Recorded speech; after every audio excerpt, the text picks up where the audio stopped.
All right, so we've got the Squid Ink JetStream. Over here on the side, you're gonna have a green power button.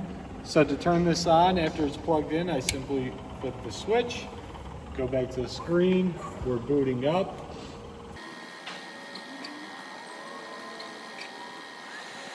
And after it powers on, it's gonna take you immediately to the home screen.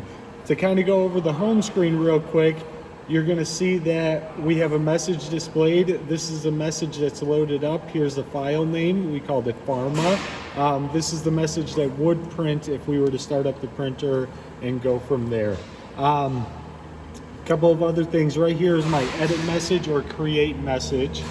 Here is my message folder, so if I click on this, here are all the different messages that are saved onto this specific printer. Here we've got some different counters, a life counter, fluid levels for ink and solvent, and then some of the more in-depth settings that we'll go over on another video. If we wanted to just right away print this message and start the machine up, first thing I need to do is start jetting. And so what this is it turns on the ink stream at the print head. So if I click this, I've got two options: start jetting with cleaning or start jetting without cleaning. The difference here is if we do what's called a clean start, which is shoot out solvent from the nozzle before the ink. Now, if you're running this machine once a day, only starting it up once a day, shutting it down once a day, it's a good idea to do a start jetting with cleaning. If you start and stop multiple times during the day, you're gonna wanna do without cleaning so that you don't mess up the ink's viscosity. So right now I'm gonna do it without cleaning because I've started it up earlier in the day. Click the button and now it'll go through its sequence of starting up. This can take about a minute or two, so you just gotta be patient.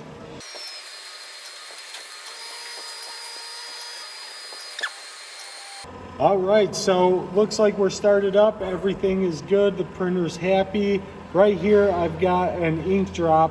When that light is solid, it's telling me that the ink stream is good. It's ready to go. If I were to go now and hit this print button, every time I flag the photo light, it's gonna print out my message. If I ever wanna pause it because I'm doing work at the print head or anything like that, I would just hit the stop print button.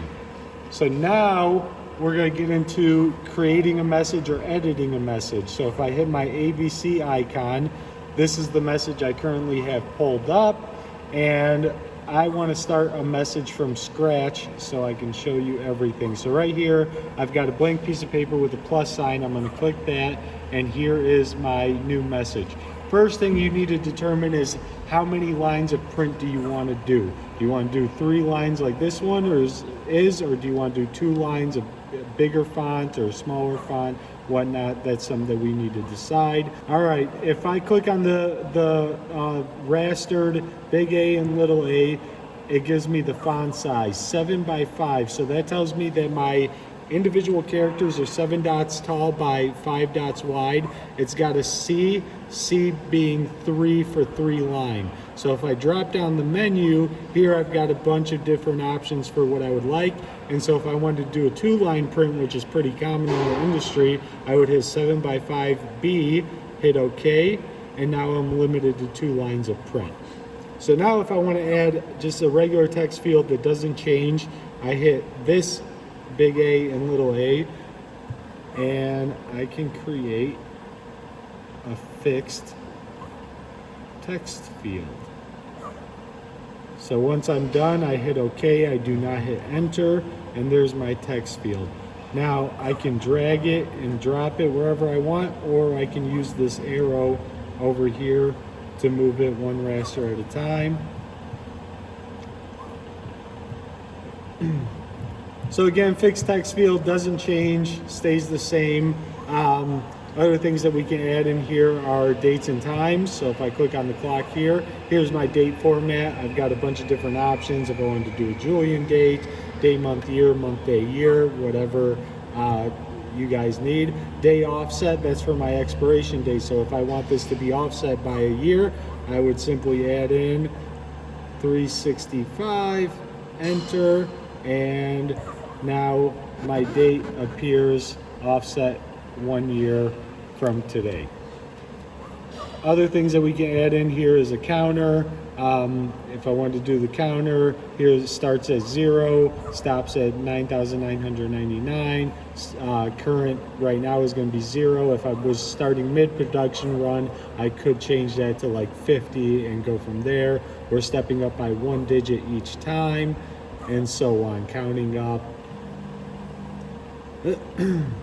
So once I'm happy and I want to perform a test print, I can do one thing before saving it, which is if I hit this ABC to the print head, this will send the message directly to the printer so I can start test printing it right now. So if I hit yes, save changes, what do I want to call it? I'll call it test message. Hit OK, and now this message will start printing. Once I've done everything, I'm happy with it. I've already saved it, but I can save it again, save it under test, save, overwrite, yes, and go back to the home screen and start printing this message.